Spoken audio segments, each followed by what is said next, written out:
Well, this year marks the 17th anniversary of China's accession into the World Trade Organization. And during this time, China's contribution to the world GDP has more than tripled, taking up nearly 15% in 2016.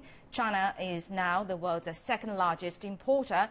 Goods imports multiplied by almost 8 times to $1.8 trillion US.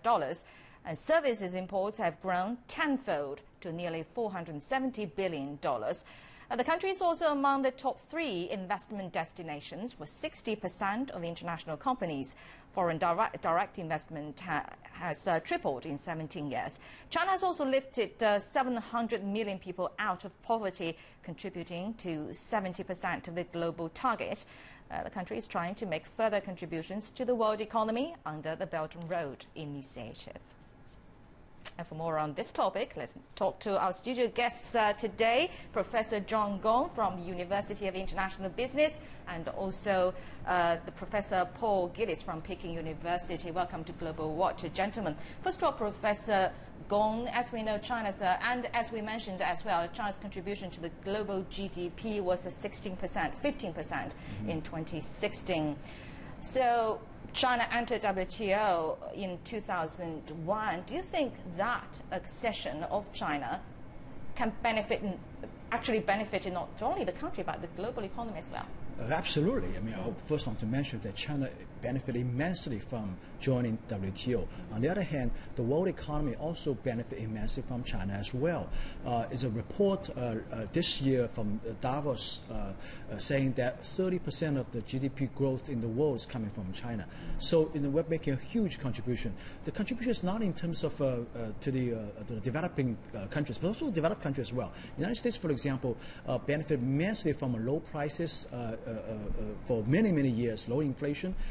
Also, the East Asia trading network, the global value chain, countries around China, for example, South Korea, Japan, some Malaysia, some Southeastern Asia countries also benefit a lot. The money coming from China's two banks, Export-Import Bank and Development Bank for the Belt and Road Initiative.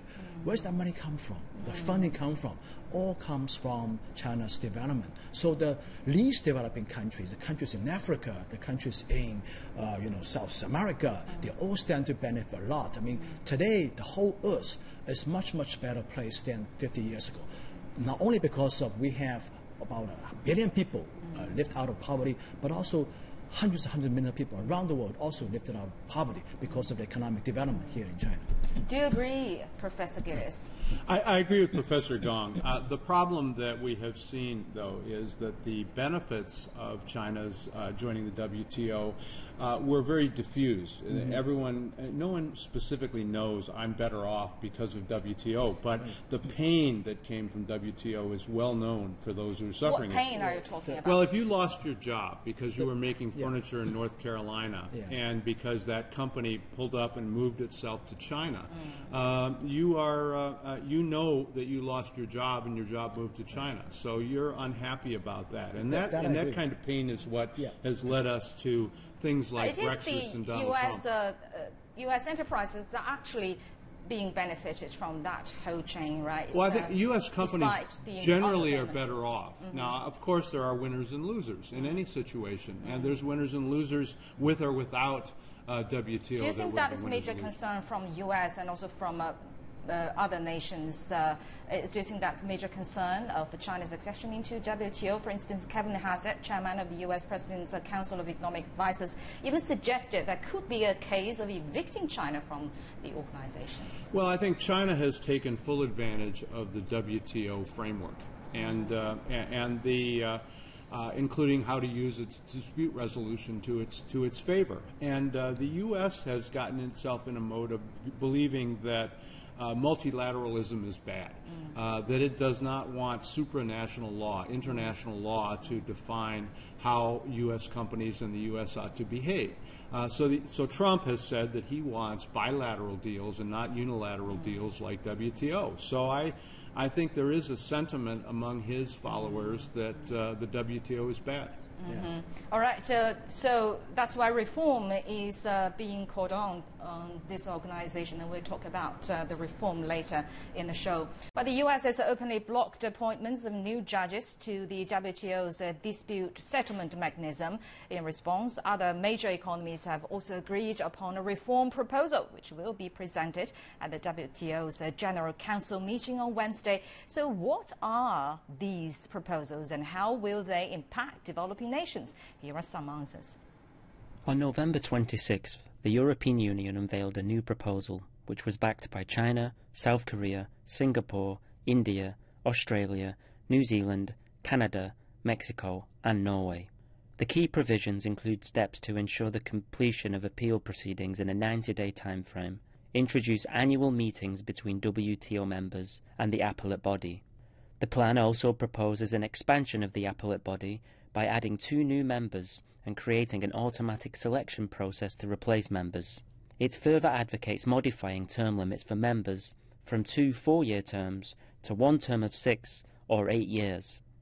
China, on its part, has fully endorsed reforms in the WTO by calling upon the organisation to close loopholes and ensure fairness by protecting the interests of developing countries. China has cautioned member states to avoid a possible trap in the garb of sweeping reforms. The issue snowballed into a crisis when US President Donald Trump threatened to pull out of the World Trading Body by blocking the appointment of new judges, claiming that Washington loses almost all its lawsuits in the WTO. But a report by analyst Dan Ikenson shows that the country has won almost 90% of the cases when it is the complainant. Right, let's go back to our studio guest. Professor Gong, China has cautioned other countries about a possible trap in the WTO reform process. So what kind of trap is China talking about? I think China, what the Ambassador Zhang Xiangcheng was referring to is a trap set for China, I think, in specific.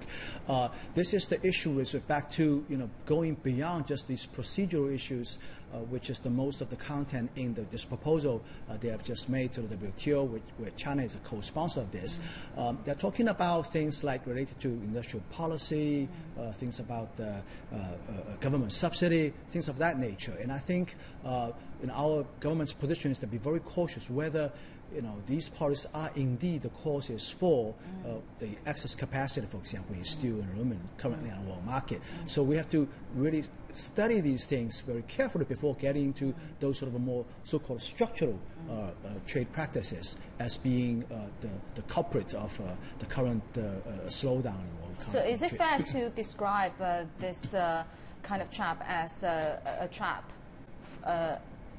the developed nations trap against developing countries? No, I don't disagree. I don't buy this argument. I think it's a very complicated picture, and these things are indeed maybe contributing to some of the problems we're facing, but there's also the demand side, right? I mean, it's not just the supplies; it's also the demand side.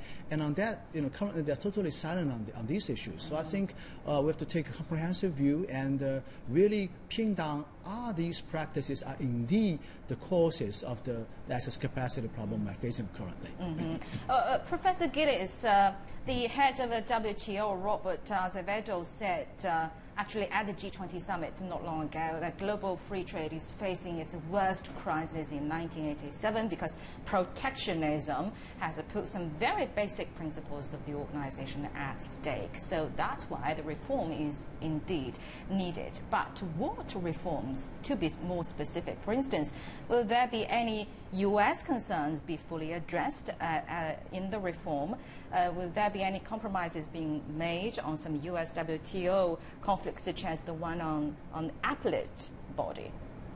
The problem is the U.S. is unhappy with WTO, particularly the Trump administration, and I think it's unlikely that they will agree to any significant reforms unless those reforms are basically biased in terms of the U.S., which will make others not want to participate in it. And because the WTO requires unanimity before they can make a change like this, I think it's highly unlikely that we see any kind of real breakthrough here. Then what kind of trade environment will be after the reform? Do you think multilateralism will come back? I hope that it does, but I think that we're going to have to get through this U.S.-China trade war before that can happen. And until that gets resolved, I can't see that we get much progress on the WTO issues. The EU proposal also proposed this concept called pluralism. In other words, within the WTO, it doesn't have to be absolute unanimity. I mean, you can have proposals on the table that are agreed upon by a majority of countries or a set of few countries. So it's not going to be. I mean, that's one of the reform agendas. I mean, that clearly makes a lot of sense. All right, thank you very much, gentlemen. Professor Gong Jiong from the University of International Business and Economics, and Professor Paul Gillis from Peking University. Thank you very much for your input. Thank you.